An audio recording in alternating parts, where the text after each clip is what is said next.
tiny pieces of plastic smaller than 5 millimeters in size. Recently, there's been a greater awareness that there are large quantities of plastic waste, big and small, in the environment. The amount of plastic waste in the oceans has received widespread attention, but far less is known about the effects of microplastics in fresh water and particularly in soil. Microplastics can enter the environment via a number of different sources. Threads and microfibers detach from synthetic clothing every time they're put in a washing machine, and these find their way into the water system. Other sources include big pieces of plastic waste that are already in the environment, and these break down into microscopic particles over a period of time. On a larger scale, factory waste is another route, as are tyres, which wear down as cars, lorries, and so on travel along road surfaces. We already understand some of the impacts of microplastics from studies involving fish and other animals. There is evidence that microplastics harm small creatures in a variety of ways, such as by damaging their mouths or by impairing their ability to feed, for example, when microplastics get lodged in their digestive system. Surprisingly, perhaps, it is likely that humans consume microplastics, as these have been detected in a wide range of food and drink products, including bottled water, as well as in water that comes direct from the tap. What's more, salt and many kinds of seafood have also been found to contain microplastics. However, it's important to underline that there is not yet conclusive proof that microplastics cause significant harm to people. In many countries, including here in the UK, there is legislation which prevents manufacturers from adding plastic microbeads to shower gels, facial cleansers, and toothpaste. It is very difficult to accurately estimate the total amount of microplastic particles in the soil, as they can be hard to detect. But we do know they are carried in the air and deposited in the soil by rain. What's more, many of the fertilizers used by both farmers and gardeners contain microplastics.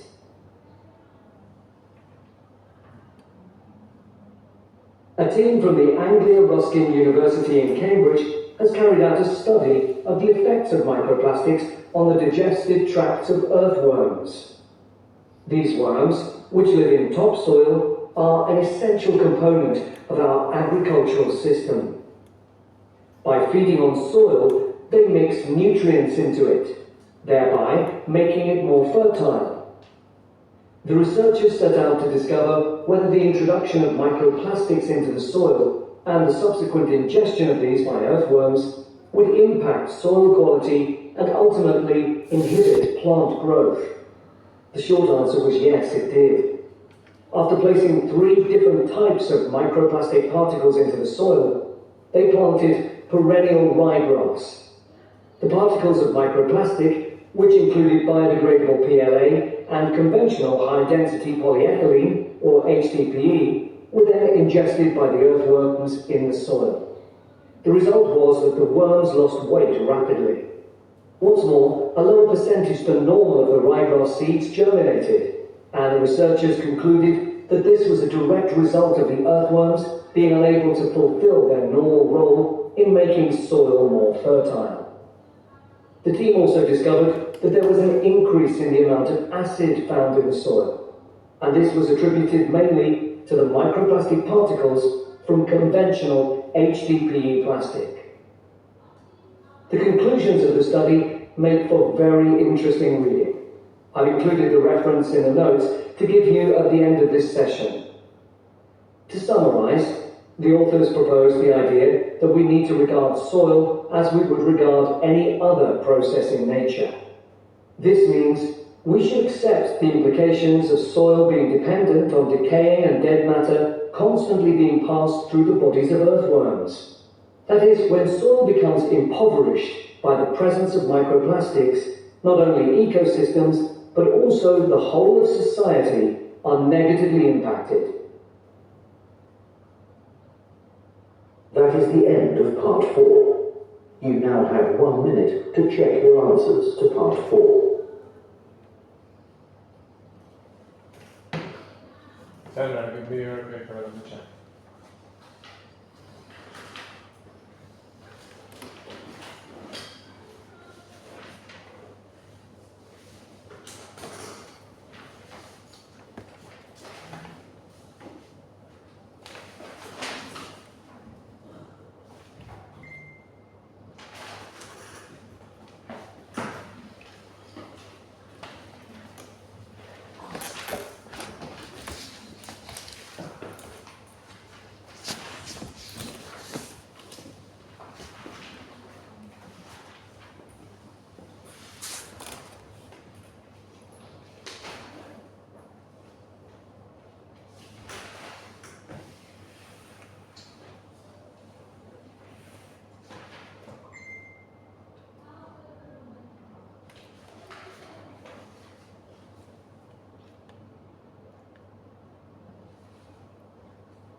Sandra, you have so many blanks. That's why you need to take notes.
Even the word Sandra, you cannot spell the words correctly.